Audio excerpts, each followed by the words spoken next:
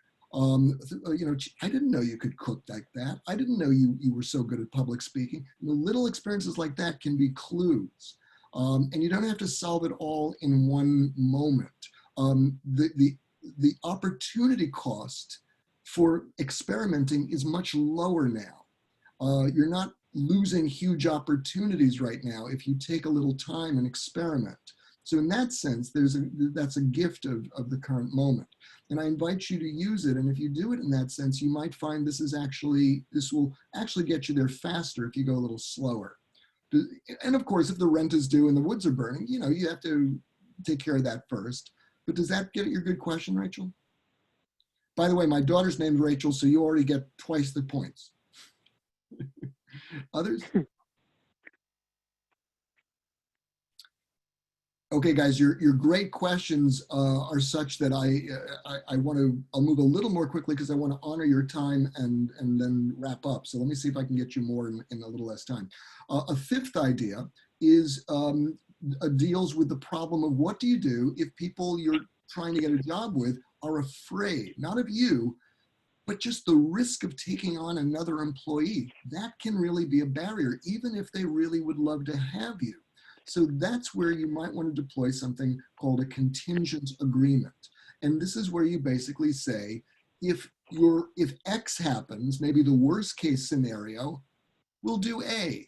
If Y happens, the best case scenario, we'll do B. So we don't have to predict the future. We can still find a way forward together. So this makes yes less risky for your prospective employer. And it helps you both cope with uncertainty. And let me give you some examples.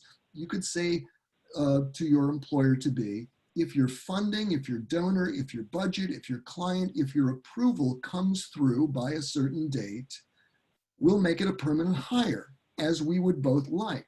But if that doesn't happen, we could make it a part-time gig, we can make it a part-time hire, we can make it a gig, we can make it a trial, we can make it a delayed start. There are different ways we could respond. Or we could stop the hire and resume it when you do have more information. Lots of different ways we could organize this. And there are lots of examples from business life where this is done. So for example, performance-based compensation is how most salespeople are compensated, and many people on Wall Street and elsewhere, you're paid for what your results are, not for your time. And that's a contingent agreement. If things go great, you're going to be highly rewarded. If they don't, maybe less. So it's familiar to many business people. Also, you can offer a showcase project. And that is such a cool idea that I'm going to go right into that. That is a sixth idea, a showcase project. And by that, what I mean is you say, don't hire me, let me work on a project for you. And you can hire me full-time if I achieve X by a certain date. Maybe, if we get high ratings, or if this sells, or if the money comes in, whatever.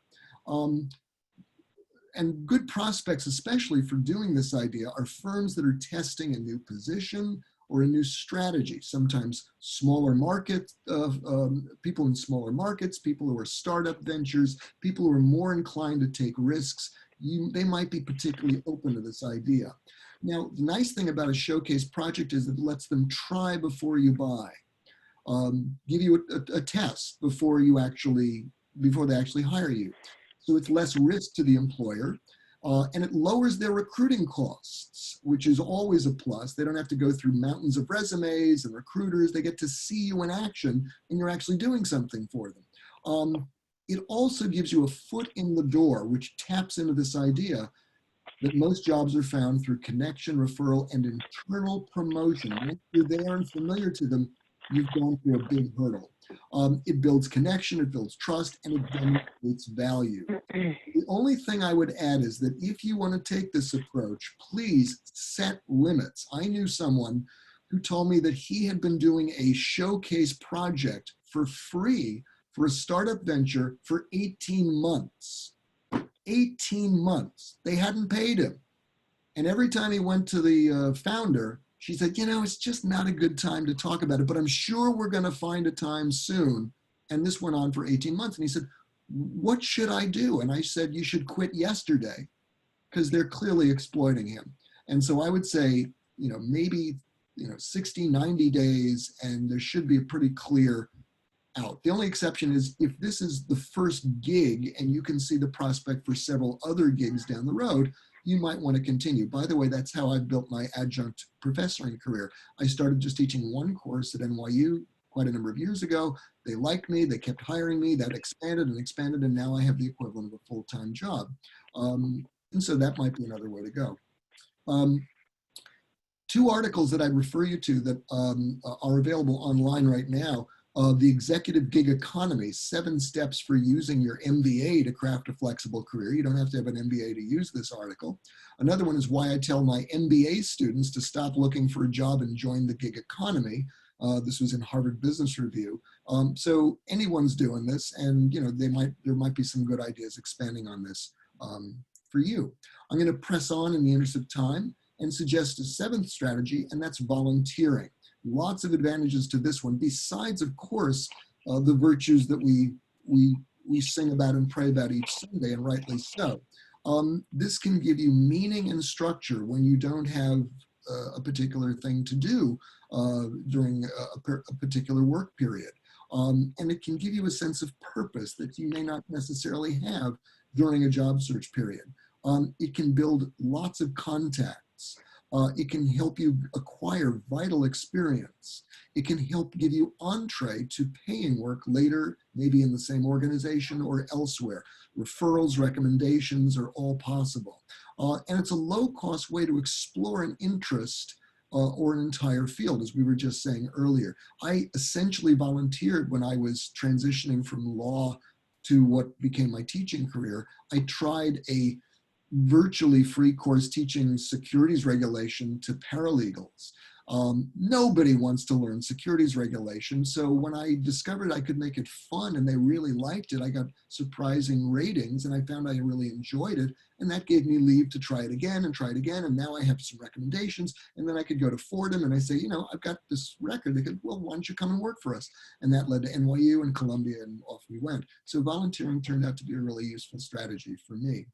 I'll give you one more. I promised you 8. Here's the 8th, and that's to grow an expertise niche. Here is someone who did just that. This is Isaac Newton, and his university closed down, Cambridge, in 1665 during a plague, and he self-isolated just like you and I are doing. And in that plague year, while confined to his farmhouse, Isaac Newton invented calculus and the foundation for what became the theory of gravity. Pretty fruitful year off, huh? You can do the same thing.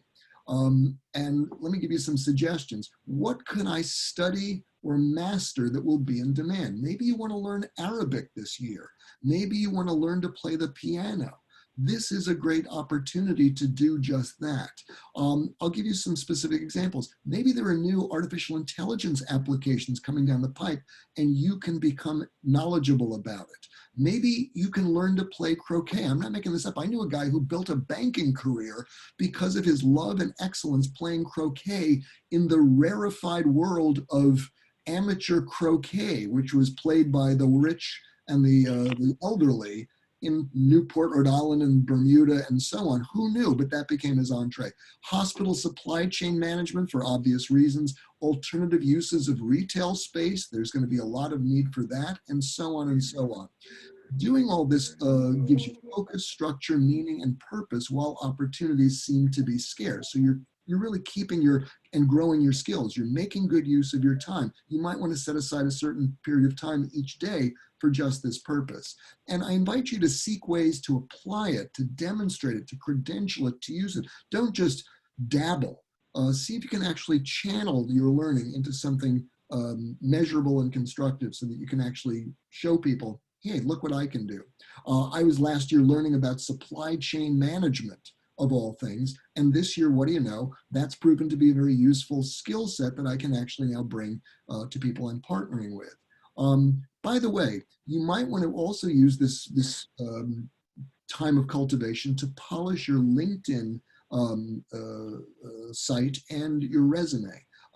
Useful things to be sure. And that leads me to the ninth and last. I promised you 8, I'm going to give you 9, and that's to write an article or blog. Now stay with me on this one. This is a way that you can gain expertise, as we were just saying, in a constructive, structured, public way. And when you interview people for it, you're building contacts. So it's kind of a way to build information interviewing. And in the process, you're building renown and reputation in your field. Now, since I noticed that we're a little long on time, short on time, I should say, I'm going to hold off on doing another breakout session, and I'm going to just give you a couple more thoughts. I'll take questions at this point, and then I'll give you a couple more thoughts, and we're done. I should be done by 8 o'clock if that works for you. You're welcome to drop out if you need to. Let me just see if you have questions.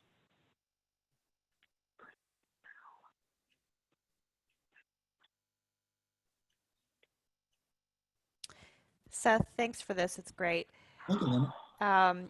So I'm a musician, and while I'm not currently looking for a new job, I am sort of always in the job creation informational interview mode.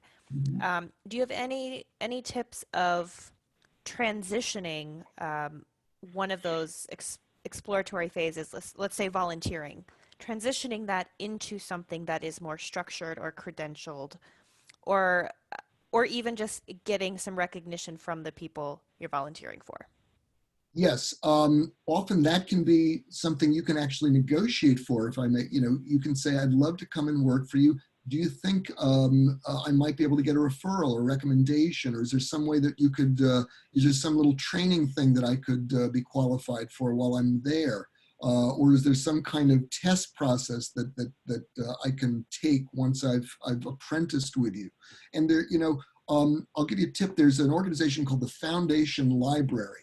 I believe they're on 23rd Street. I think they also have an online presence, and they collect all this research about foundations, charitable organizations, nonprofits, and I haven't checked them lately, so forgive me if what I'm sharing with you is now, maybe there's some paywall or something, but organizations like that can actually tell you about, of the tens of thousands of organizations that desperately need volunteers, maybe there are 10 that actually will give you some credential. For example, I learned to be a mediator at the Queens Mediation Center. I volunteered and they gave me 40 hours of training.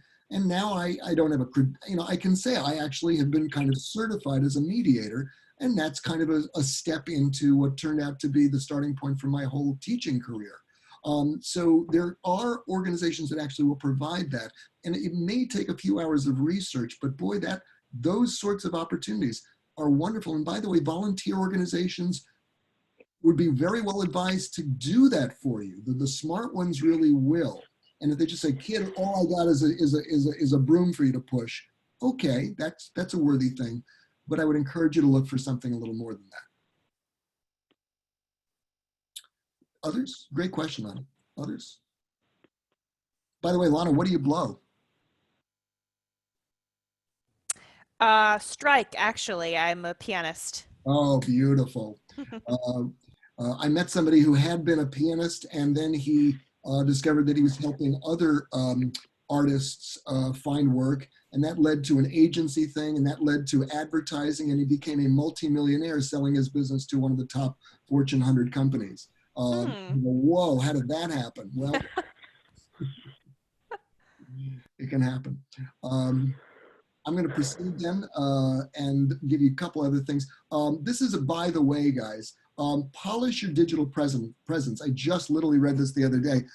This is CNBC. This is job seekers should focus on their digital brand, digital shadow, and digital engagement. I didn't know what those terms meant until a week ago. A job seeker's digital brand includes how they represent themselves online to present the professional they want to be now and in the future. A digital shadow is what a company will find when they Google potential hires. So Google your name and see what comes up. Which should align with a professional brand. I mean, does your name associate you with, crazy parties you've been to? Well, okay. Are there things you can do to kind of bring up the fact that you have these clerical skills? That might be more useful for you. Digital engagement includes how you engage on social platforms. So as you probably know, if there's stuff up there that might be a little risque, you might want to quiet that or lower that and put up things that are going to be less likely to get you ruled out by a job seeker, because they really do check that way now, as you probably know. Whoops. Almost everything that we've talked about comes down to others. Information interviewing, that's a way to learn what others' needs are and how you can fit with them. Introductions, that's somebody says, I have someone here who can really help you, and that's to that company you hope to work for. Reading the news like a one-ed, what are others' needs? Creating a job, ditto, and so on and so on. It's all about others. And so let me build on this for a moment. One of the biggest mistakes that the Office of Career Development finds our students make is that they start their cover letters this way. I've always been interested in banking. The leader with love has to tell the applicant, I don't care. We don't care. What we care about is whether you can solve our problem. So the Office of Career Development routinely teaches our students to rewrite the letter to say this, I think I can help your bank immediately. And that signals attention to the reader's needs, and that's what the reader cares about. So that opens up an opportunity. Related to this is a story I'll quickly share with you. You may have seen the movie Wolves of Wall Street, where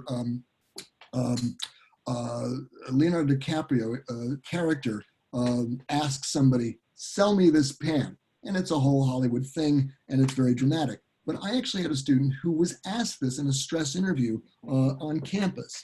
And before the kid even sat down, the guy said to him, kids, sell me this pen. So the student took it. It was the last of 12 interviews that day. He'd been taking my course. He looked at the pen. And then he said, tell me about your writing needs. And the interviewer said, well, if you must know, I've got an infection on my middle finger and it makes writing painful.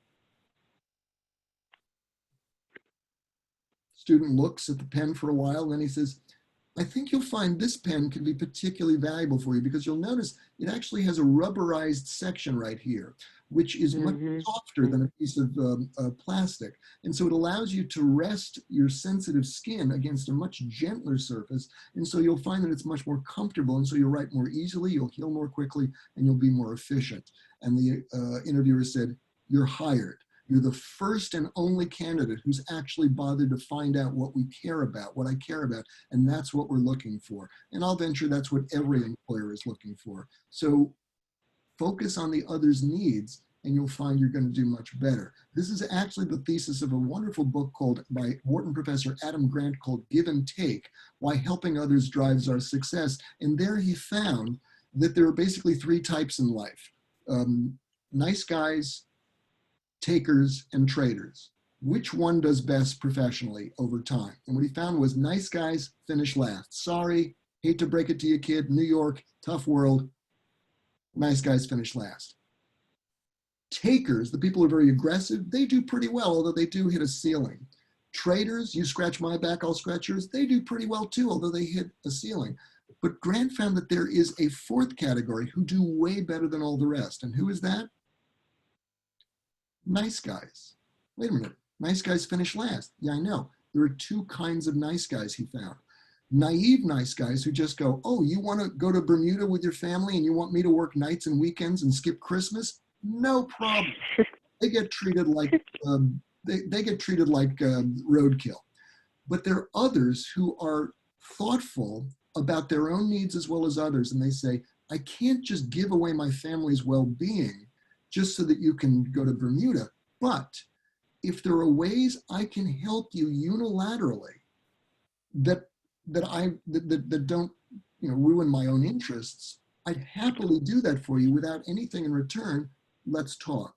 And people who are savvy as serpents, harmless as a dove, to coin a phrase, find over time that they surf a wave of goodwill that advances their careers dramatically. And so even at this point where we're so rightly concerned about our own well-being, I encourage you to be thinking about questions like this. Who could I help find an opportunity? Who could I connect to whom?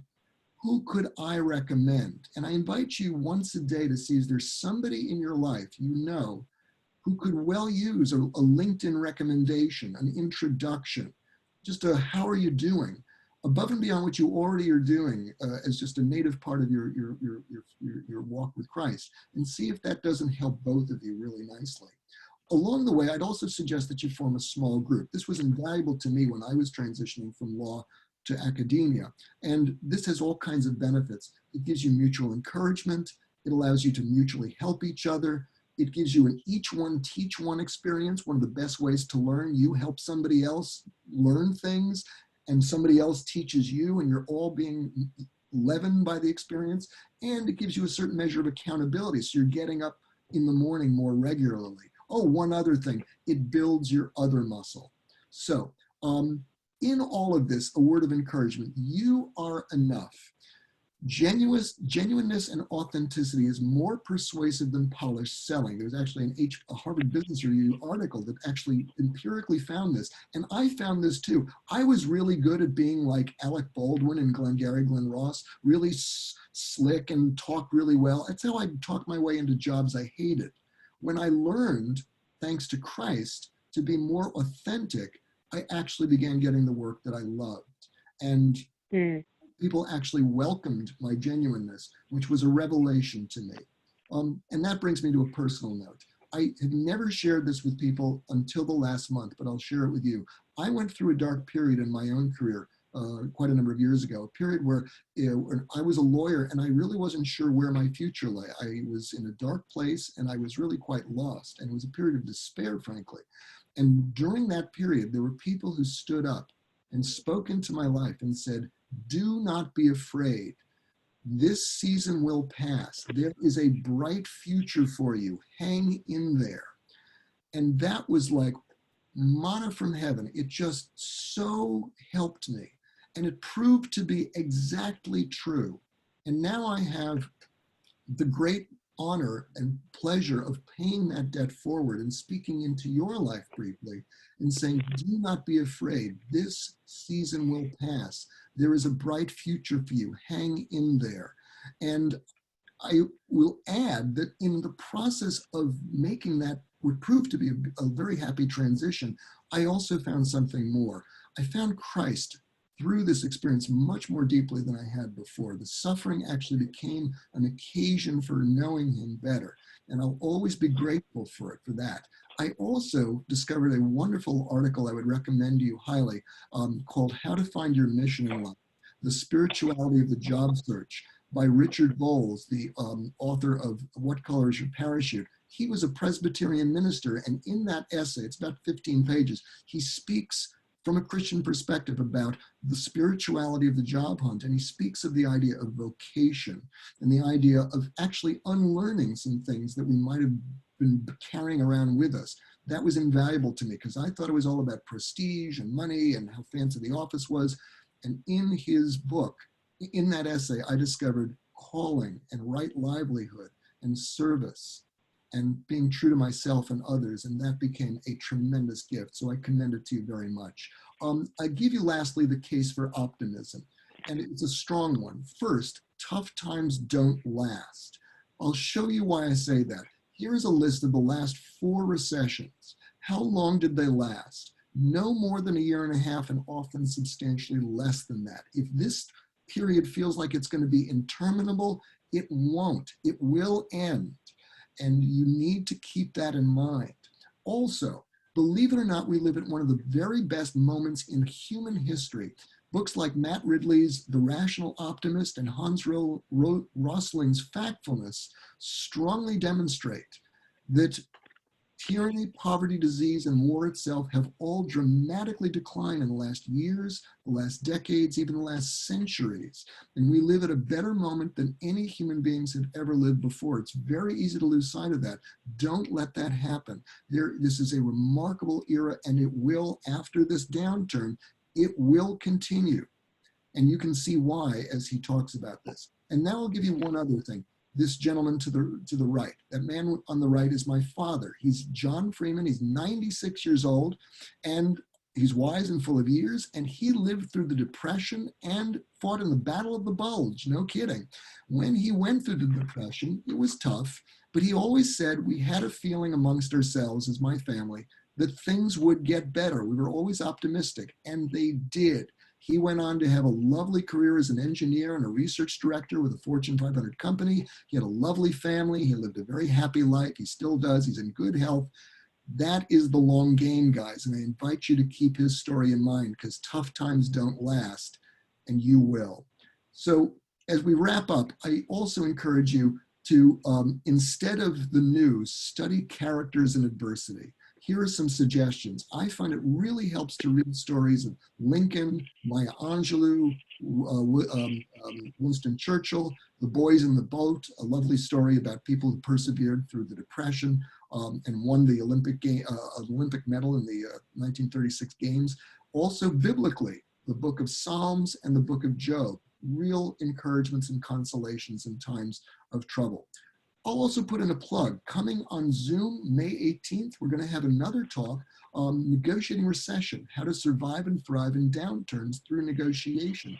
So if you have dealings with clients, customers, suppliers, employees, or anybody else, these are going to be non-obvious skills that can actually help you be much better working with them, not in a haggle way, but in a collaborative way. And it's especially suitable if you really don't enjoy negotiating, as most of us don't. So the last thing is this: I'm here for you and we're here for you. Here's my email address. I warmly encourage you to be in touch with me. sf14@nyu.edu. Also, here's All Angels COVID-19 email address, covid19@allangels.church.com. Please be in touch with us. We'd love to be there for you. Here is that library I promised you. If you'll go to my website, professorfreemanforstudents.com, you'll see a whole tab at the top on job search. And there you'll see a whole array of the very articles that I shared with you. Reading the front page like a one-ad. A story about how Kim won her dream job. I told you about that story. She'll give you 2 pages exactly what she did to get the dream job with a weak resume, information interviewing, and more. Also, I'm blogging about tough times and how to deal with them in my website, negotiatingrecession.com. You might want to check that out. And lastly, I commend to you Richard Bowles' What Color is Your Parachute? It's timely, up to date. It covers more ideas than I've covered. He's the author of that essay I shared with you. That's in the back of the book. It's brilliant. And so thank you for your grace in allowing me to go a little long. I'm here for questions. Let me know how I can be of help. I'm rooting for you all the way and praying too. Seth, you do not disappoint. And go back 2 slides. We need the blog website again. Okay. The blog address. Yeah. Thank you so much. I think I'm seeing in the chat that we do have some questions. If you're willing, I think people would be happy to pepper you with a few more questions. By all means, I've studiously avoided the chat box just so I can give you full attention. Yes. Mary Ellen, if you'd be kind enough to moderate for those who'd like to communicate by chat, I'd be delighted to answer them. And Bethany, I see your hand up. Let me go to you first, and then I'll take Mary Ellen's questions. Go right ahead, Bethany. Oh, sure. Thanks. Yeah, I put in the chat that I had a question too. So, yeah, this was awesome. So thank you. I think one thing that I had a question about was the online presence and creating your digital presence. That's something you mentioned. Especially, I guess, like how to put something out there that isn't going to alienate you from some potential careers. I know for myself, like I've worked in like rather conservative Christian nonprofits and also with like a feminist conference. So I just kind of go between these 2 worlds very fluidly, but I've felt that I've been like at a disadvantage in interviews because people question my, you worked at Wheaton College, and then also we're like, oh, why did you do this other thing? So I guess like I don't know how to create an online presence that fully represents me that isn't going to alienate half of whoever I'm trying to get a job with. Well, I'll give you a couple of thoughts right away, and we'll see where that takes us. First, I would say you might want to have 2 websites. And I actually have a couple of websites, and depending on the situation, I mean, they're all harmonious. There's no flim-flam or anything, but you know, the one for students allows me to give just, you know, nonprofit advice that doesn't promote anything. And I have another professional one that's more appropriate for clients. So I think that's a perfectly reasonable way to proceed. The other thing I might suggest, since, you know, your social media is necessarily going to have your 2 lives in it to some degree. So I might suggest, as they say in Silicon Valley, that the bug is the feature, that your weakness is actually your strength and your selling point, because they're dealing with people who are committed feminists with all the right credentials, morning, noon, and night. But how about a truly thoughtful feminist who can speak to a population who they don't even begin to understand? That could be a truly valuable thing if you make the case in a useful way. Now that might be initially a tough sell, but you might want to actually go right into it, lean in, and we could talk more about how you could do that better. But I would definitely not rule out. I mean, if you're dealing with true believers who can only see the narrowest sense in which their cause can be advanced, so be it. But there are others who are going to see the wisdom of this. I'll give you one a parallel example. There is a guy who's writing as a Republican about how to defeat Donald Trump. And he is invaluably interesting to Democrats right now because he knows all about how Republicans do what they do. Now, this is no political statement. You don't know anything about my politics. And I'm not saying that you should teach feminists how to defeat Christians. No, God forbid. But that's an illustration of how knowing both worlds can illuminate something that can be valued. You get where I'm going with this, right?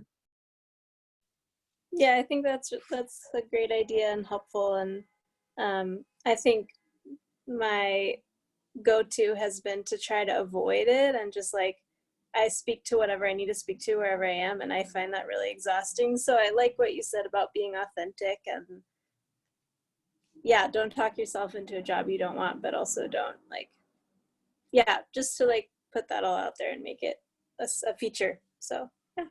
Great. And by the way, there are some really remarkable Christian feminists, and that could be a whole line of discussion. And it's not an I would definitely not apologize for this.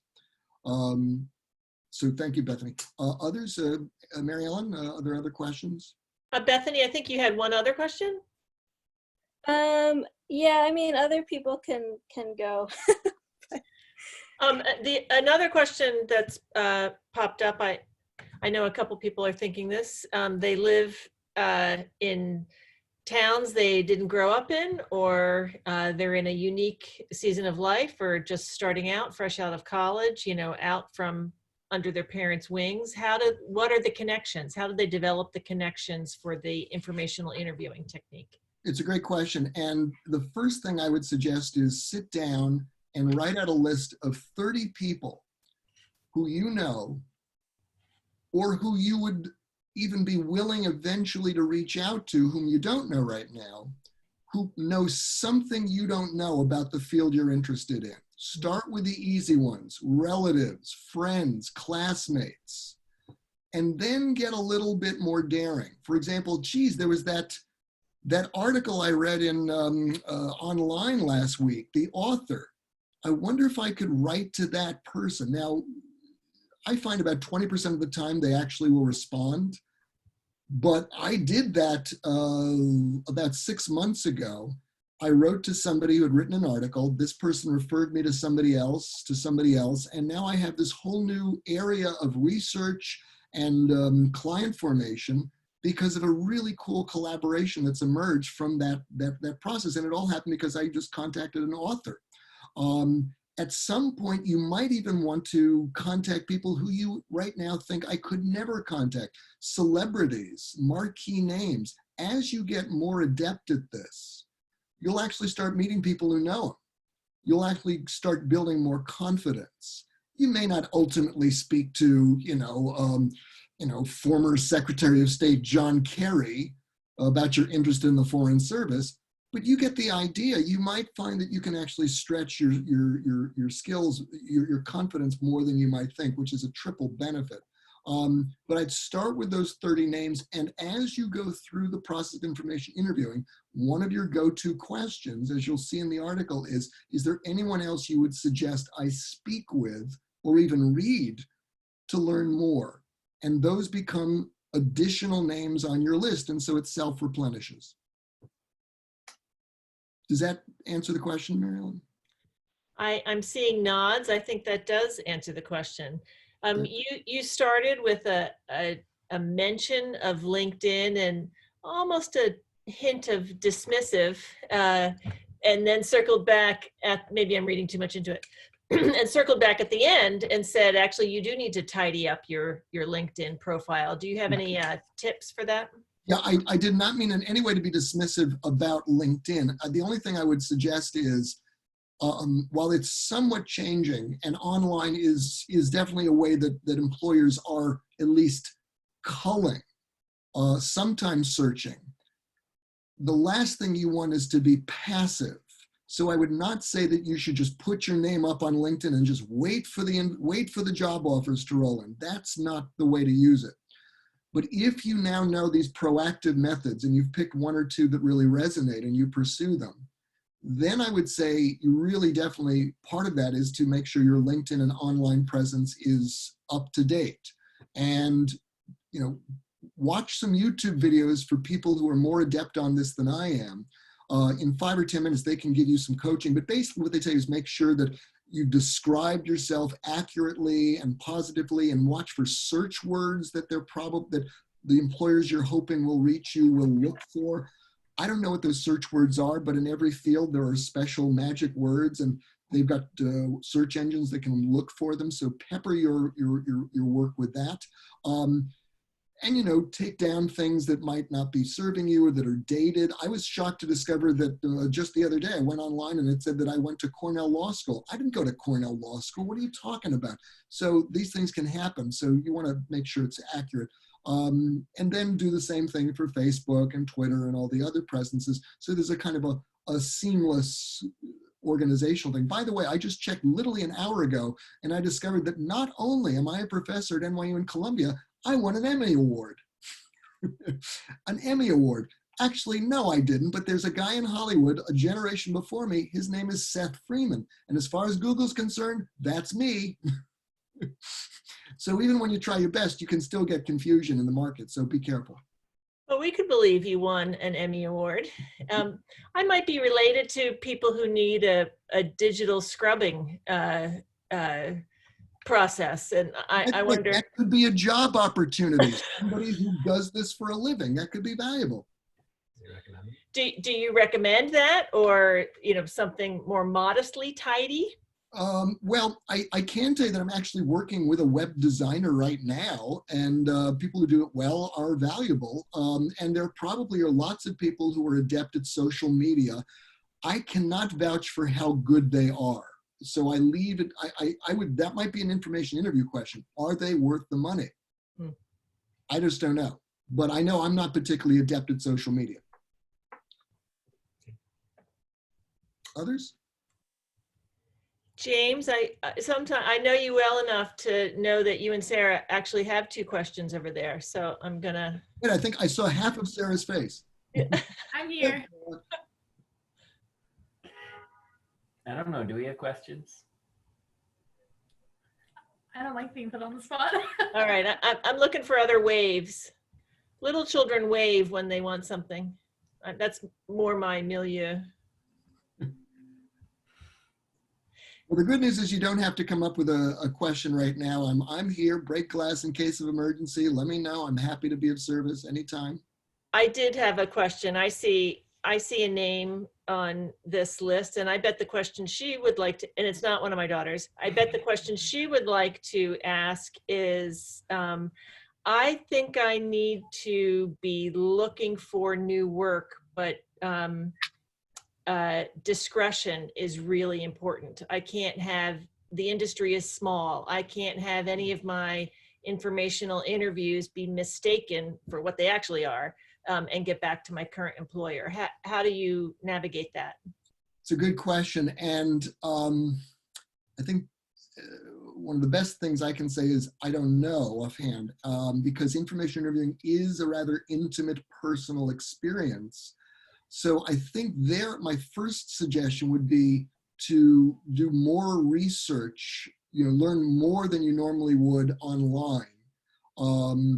I might also reach out to parallel universes where you might be able to infer things. So for example, if you are in women's apparel, but men's sporting equipment is similar in many ways, but it's not the same world. Maybe you could learn insights that could map on by talking with people in that field. That's just a guess. And I'm sure you can think of better metaphors than I can, better analogies, but that's one way. I might also reach out to people in other markets. For example, if you're concerned about the New York market, maybe London or maybe San Francisco, there might be a word. I mean, of course, these things, we can get back in a minute. So you want to be careful there, but maybe there are subcultures where it's less likely that this is going to get back. And I would never suggest you should use a beard. My name is Bob Smith. No, I don't think that's a good idea. So I think I would probably have to say you're going to have to be either more circumspect or more devoted to other forms of learning.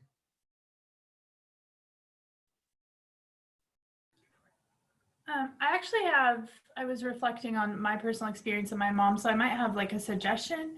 And if you disagree with my suggestion, that's fine too.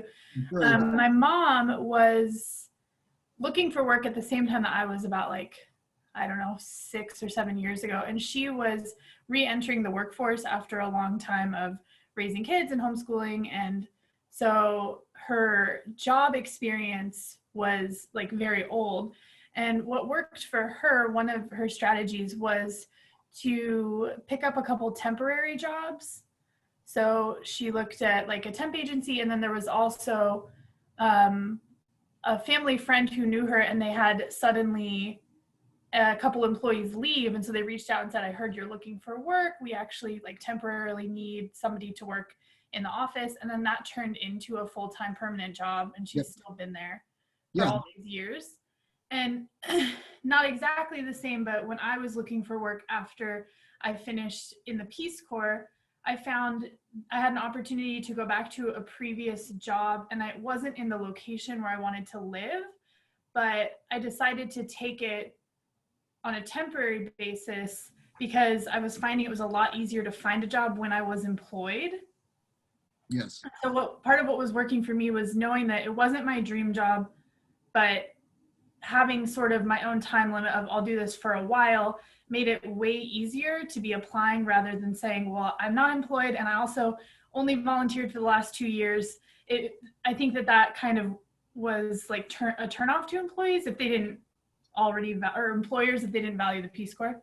Yes. So I know those strategies might not work quite as well while we're quarantined in the pandemic. What we're talking about is basically a temp worker is basically working on a project basis or a limited basis, and it builds on an idea. Don't go for the job, go for the company. If you're not crazy about the job, but you really like the company, once you're in, you'll have a better chance of moving around. I've heard it suggested. And so many of us are going to find we're going to have to take plan B opportunities for the next segment, but that's okay. There was a study of MBAs who graduated from business school in the depths of the financial crisis, and it found that they had to take plan B jobs, but then as the economy improved, most of them went right back to their plan A career path.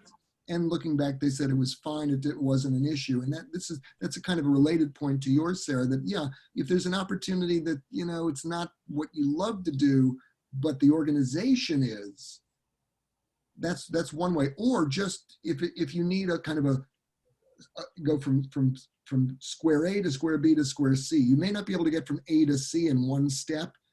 The transition job, which I think is what you're really particularly talking about, that's a good way to make a more credible case for C.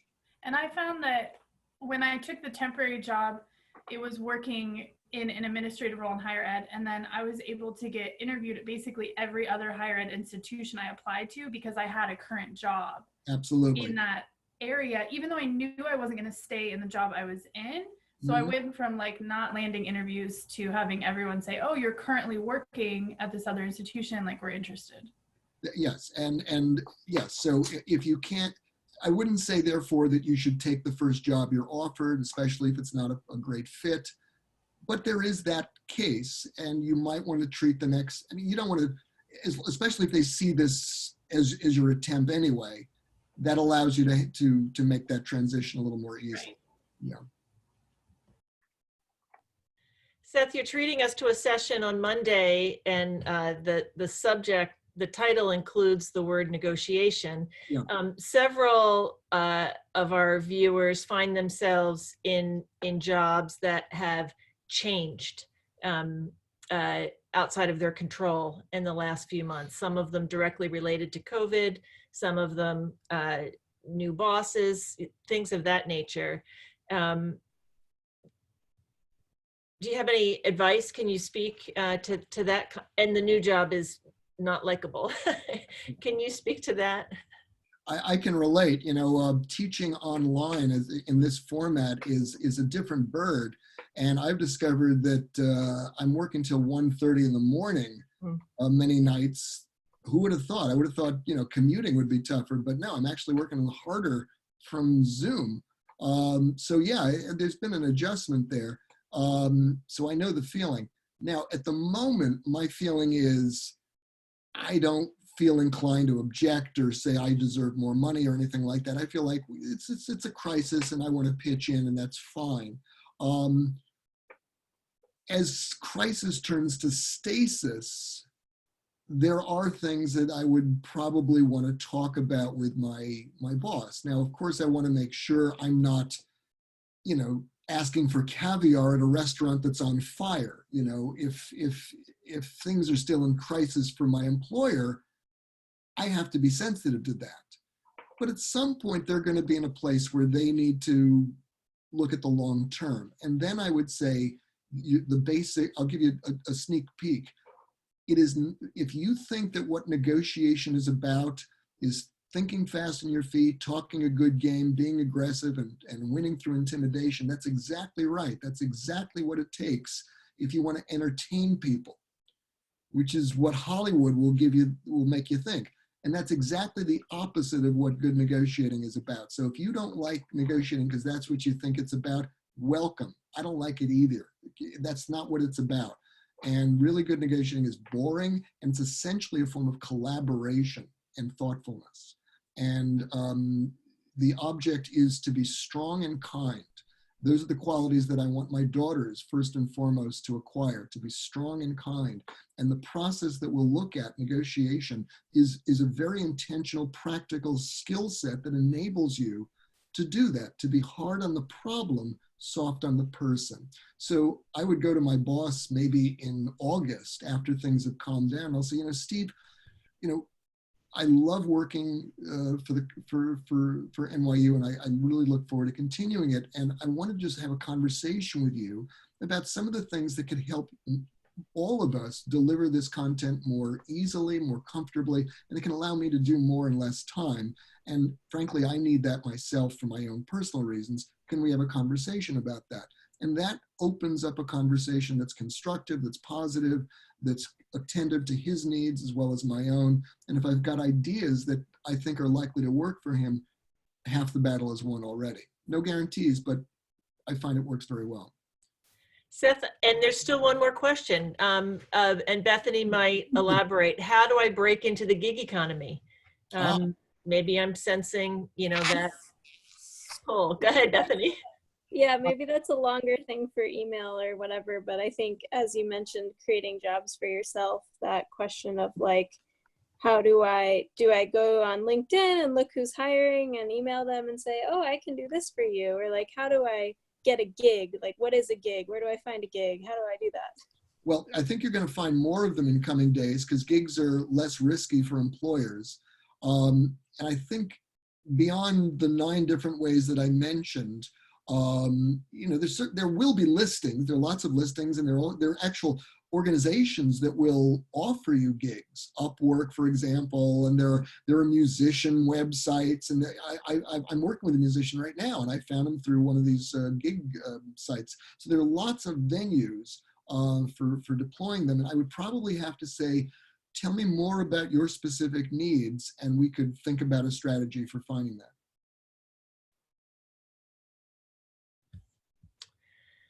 Well, thank you, Seth. I'm trolling, looking through pictures. Gina, are you almost going to say something?